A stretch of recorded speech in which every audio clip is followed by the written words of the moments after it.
जय हनुमान ज्ञान गुण सागर, जय कपीस तिहुँ लोक उजागर। काकाश्री, ये सागर हमारे सामने कैसी अबूझ पहेली बनकर प्रस्तुत हुआ है। अब आप ही सुझाव दीजिए कि अब हम क्या करें। मैं भी दुविधा में हूँ पुत्र, कि हमें इस सागर को पार करने की चेष्टा करनी चाहिए या नहीं। यदि कहीं से कोई स्पष्ट संकेत प्राप्त हो जाता कि माता सीता सागर के उस पार ही हैं, तो निर्णय लेना सरल हो जाता।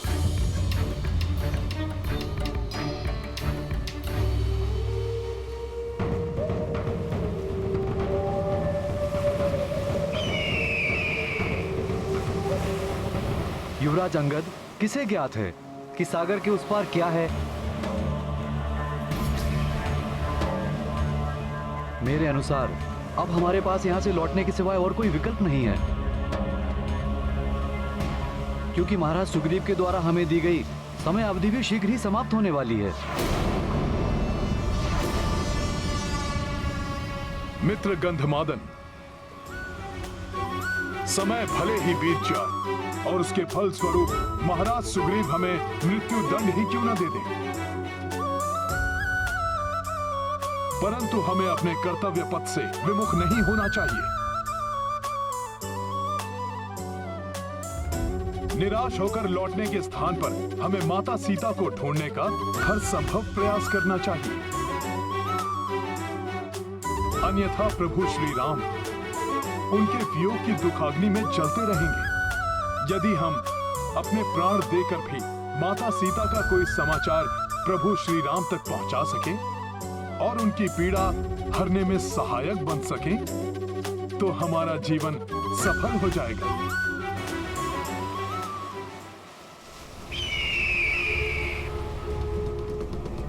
इन सबको अपना आहार बनाकर अपने शुदा मिटाऊंगा।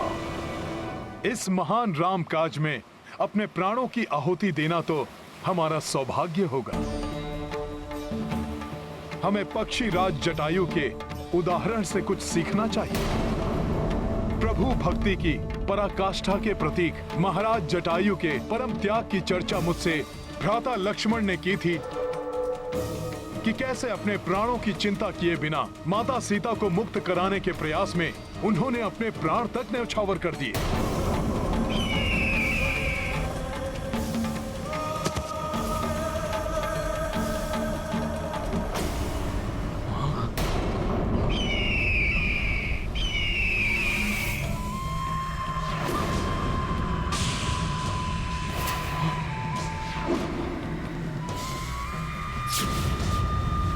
अब ये कौन सी नई आपदा आ गई? इतना विशाल काय पक्षी, कहीं ये हम सबको खाने तो नहीं आ रहा?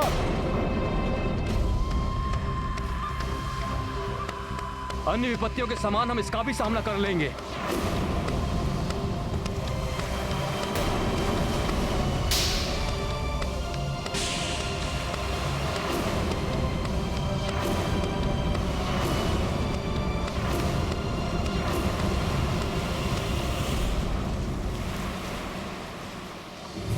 तुम अभी जटायु की बात कर रहे थे, क्या हुआ उसे? शीघ्र बताओ मुझे। जटायु के प्राण तो सुरक्षित हैं। कौन है आप और पक्षीराज जटायु के विषय में क्यों पूछ रहे हैं? मेरे प्रश्न का उत्तर दो। बोलो, क्या हुआ जटायु को?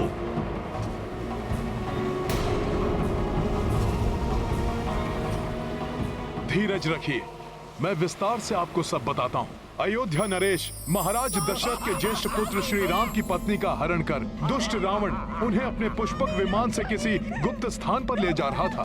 तभी महापराक्रमी पक्षीराज जटायु की दृष्टि रावण के इस दुष्कृत्य पर पड़ी। उसे रोकने के लिए उन्होंने अत्यंत तीव्र वेग से उड़ने वाले रावण के शक्तिशाली पुष्पक विमान की गति का सामना किया। रुक जा दुष्ट रावण!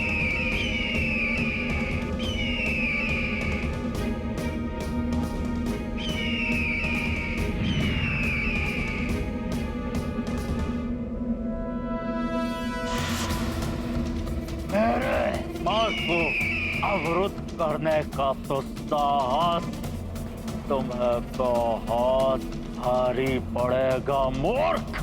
मूर्खता मैंने नहीं, अभी तू देवी सीता का हरण करने का दुस्साहस कर तुमने की है रावण।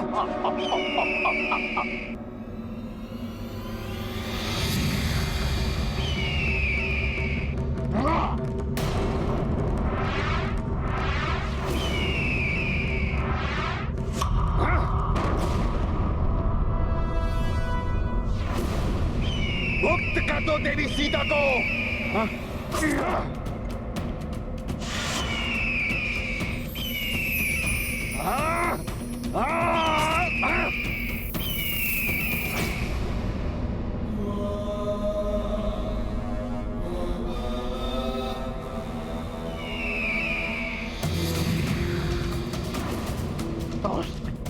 अभी दिखाता हूं तुम्हें।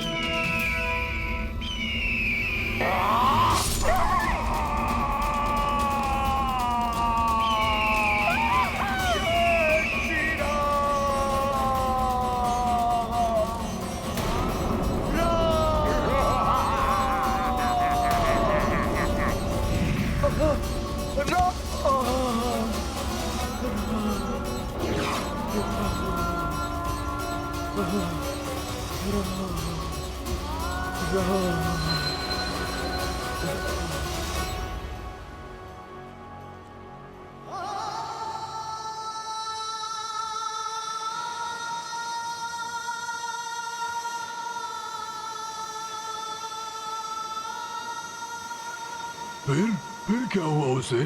फिर उस क्षत विक्षत अवस्था में भी महाराज जटायु ने असहनीय कष्ट सहकर भी अपने प्राणों को अपने शरीर में संजो कर रखा और प्रभु श्री राम की प्रतीक्षा करते रहे। जब अपने भ्राता लक्ष्मण जी के साथ प्रभु श्री राम माता सीता को ढूंढते हुए उनके निकट पहुंचे, तब प्रभु को इस घटना का संपूर्ण विवरण देने के पश्चात ही जटायु जी ने अपने प्राण त्याग दिए।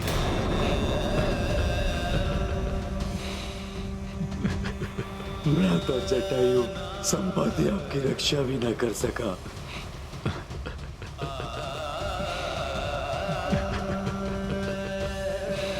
संपाति जी,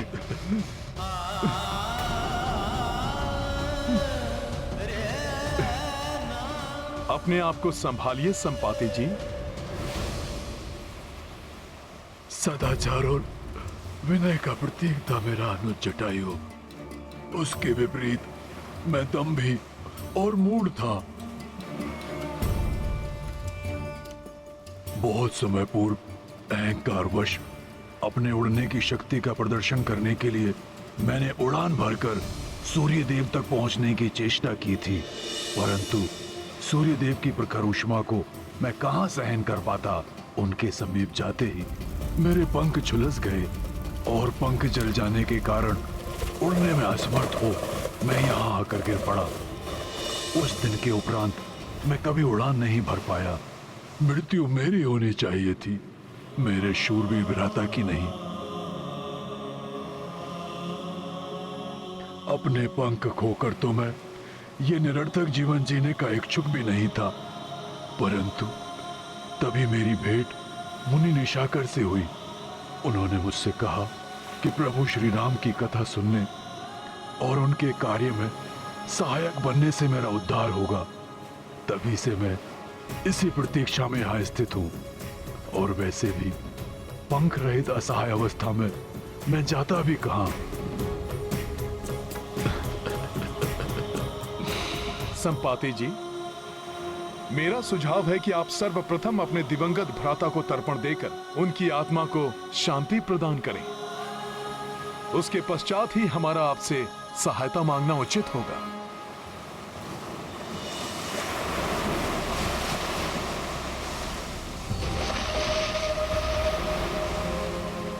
अद्य श्रुते स्मृति पुराणोत्फल प्राप्त्यार्थम देवर्षि मनुष्य पितृतर्पणम करिष्ये।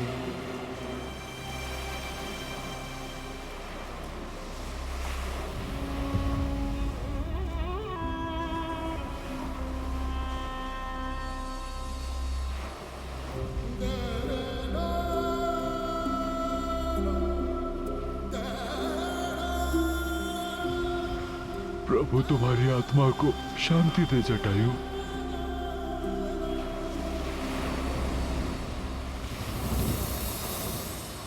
हे महान संपाति जी, आपके कथनानुसार आप यहाँ दीर्घ काल से स्थित हैं। हमें बताइए कि आपने यहाँ आकाश मार्ग में पुष्पक विमान या माता सीता को किसी दिशा में जाते देखा है? जहां तक मेरी वृद्ध बुद्धि को स्मरण पड़ता है, कुछ दिनों पूर्व जब मैं चौकन्ना रहकर अपने भोजन के लिए किसी आखेट की प्रतीक्षा कर रहा था, मुझे आकाश से एक करुणा भरी पुकार सुनाई दी थी। स्वर स्पष्ट नहीं था, परंतु ऐसा प्रतीत होता था जैसे किसी युवती का है। परंतु जब तक मैं अपनी दृष्टि को उस स्वर पर केंद्रित कर पाता, एक विमान सागर के उस पार क्षितिज में विलीन होकर अदृश्य हो रहा था। प्रतीत होता है संपाति जी द्वारा देखे गए उस विमान से आने वाला स्वर माता सीता का ही था। संभव है दुष्ट रावण उन्हें सागर के उस पार लंका नगरी ले गया हो। यदि ऐसा है काकाश्री, तो अब हमें कैसे ज्ञात करेंगे कि अभी भी माता सीता लंका में ही है? गरुड़ दृष्टि तो 100 योजन तक देख सकती है। संपाति जी, क्या आप अपनी पैनी गरुड़ दृष्टि से लंका नगरी की ओर देखकर ज्ञात कर सकेंगे कि माता सीता वहां पर हैं या नहीं? पुत्र, यहां से तो कुछ दिखाई नहीं देगा, और मैं ऐसा असहाय पक्षी हूं जिसके पास पंख ही नहीं है। आकाश में उड़कर देखने में अक्षम हूं मैं। यह मेरा दुर्भाग्य है कि मैं तुम्हारी कोई सहायता नहीं कर सकता। निराश मत होइए संपाति जी, प्रभु का नाम लेने से तो समस्त विषाद दूर हो जाते हैं।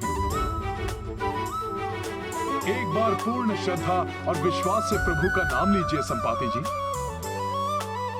मुझे विश्वास है कि उससे कोई उपाय अवश्य निकलेगा। मैं अवश्य प्रयास करूंगा हनुमान। जय श्री राम। जय श्री राम। जय श्री राम। जय श्री राम। जय श्री राम। राम।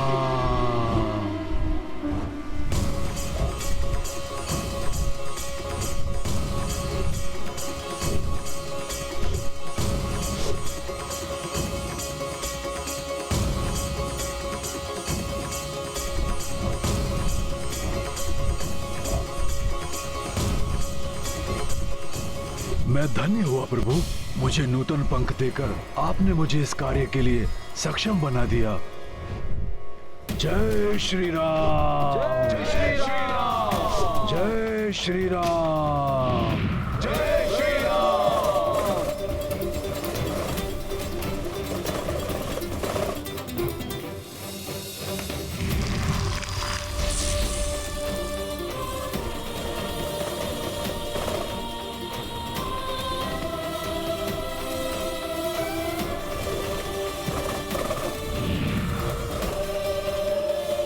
हे संपाति जी, क्या दिखाई दिया आपको? क्या आपको माता सीता के दर्शन हुए? हाँ पुत्र, लंका जैसी भोग और विलास की नगरी में साधारण वेशभूषा में एक वृक्ष के नीचे उदास और चिंतित बैठी एक महिला दिखी, परंतु वो माता सीता ही है, ये निश्चित रूप से नहीं कहा जा सकता पुत्र।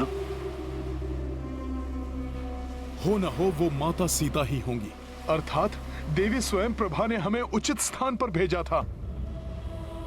प्रतीत होता है कि हम अपने लक्ष्य के निकट हैं।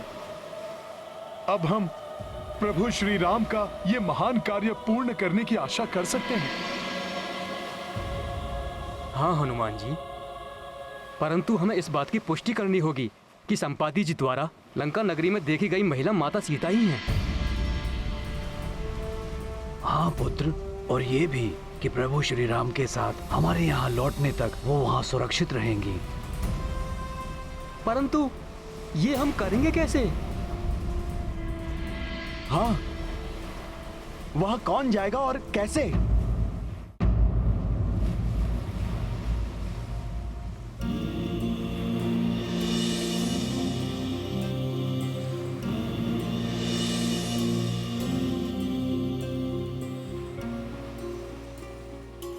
नवीन पंख प्राप्त करने के पश्चात भी मेरे वृद्ध शरीर में इतनी सामर्थ्य नहीं कि मैं ये कार्य संपन्न कर सकूं।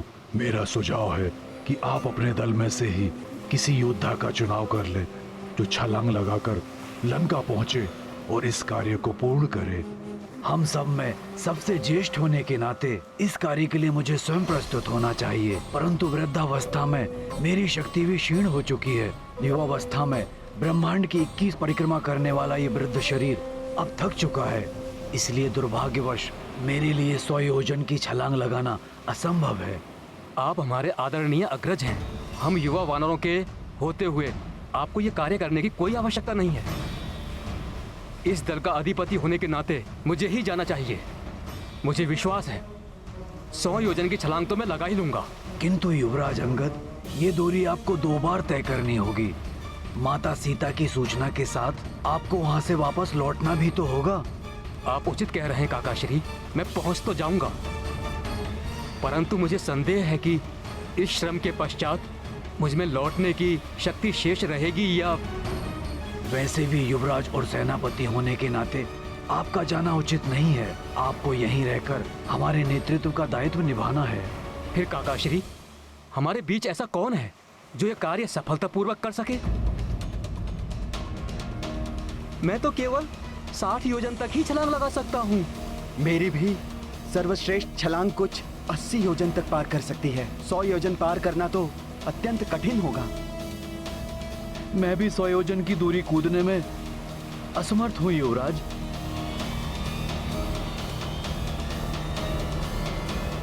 ये कैसी व्यवस्था है काका श्री? अभी तक हम माता सीता का कोई चिन्ह प्राप्त करने वो कहाँ स्थित है इसका कोई संकेत ढूंढने के लिए भटक रहे थे, परंतु अब वो प्राप्त हुआ तो हम आगे बढ़कर उसकी पुष्टि करने में असमर्थ हैं।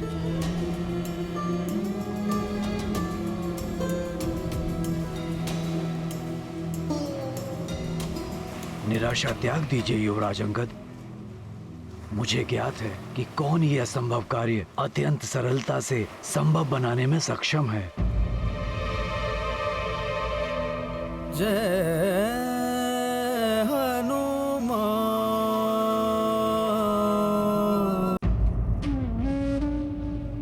भ्राता लक्ष्मण, मैं किस मुंह से प्रभु श्री राम को यह अशुभ समाचार दूं? जिस कार्य को हमने अति उत्साह के साथ आरंभ किया था उसमें अभी तक निराशा के सिवा कुछ भी प्राप्त नहीं हुआ है। उत्तर दिशा के अधिपति तो पूर्व में ही रिक्त हाथ लौट चुके थे और अब पश्चिम और पूर्व दिशा के अधिपति भी सीता माता का कोई समाचार नहीं ला पाए। अर्थात अब जो भी आशा है वो युवराज अंगद और महाबली हनुमान के दल से ही है।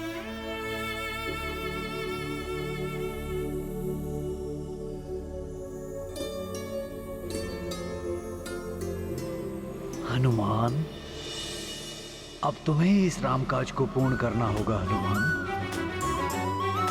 अब तुम्हें ही इस अनंत सागर को पार कर उस पार जाना होगा।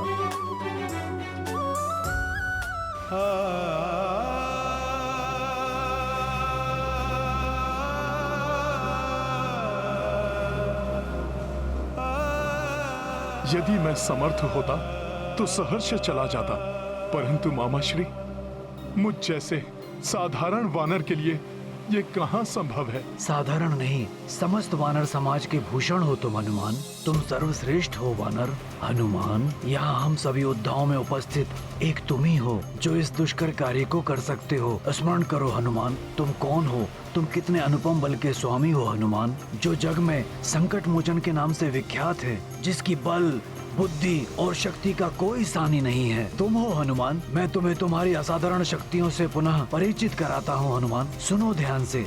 मैं कुछ समझा नहीं मामाश्री। मैं तुम्हें अभी समझाता हूँ हनुमान।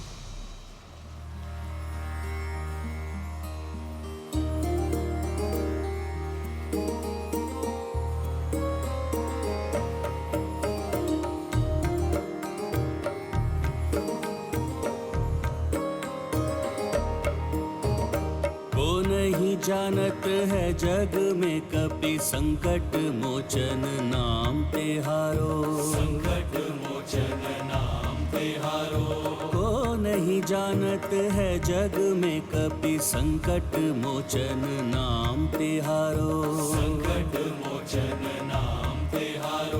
अंजनी पुत्र हो केसरी नंदन, शिव के जो अंश शिवांश पुकारो। बाल समय भानु भक्षी लियो तुम, जान के फल कोई प्यारो प्यारो। देव की ये बिनती तब छोड़ो,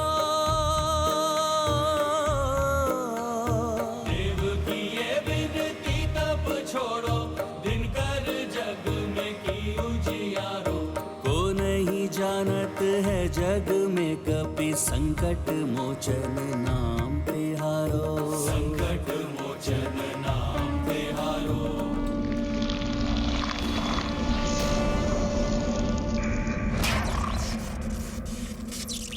वज्र प्रहारा टूटी हनु तब, नाव भयो हनुमान तिहारो।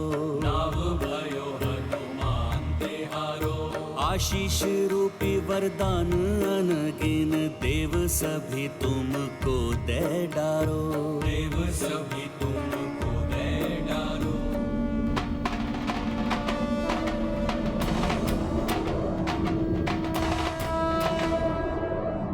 कार्य कितना भी दुष्कर हो, धैर्य रखने पर मार्ग निकल ही आता है।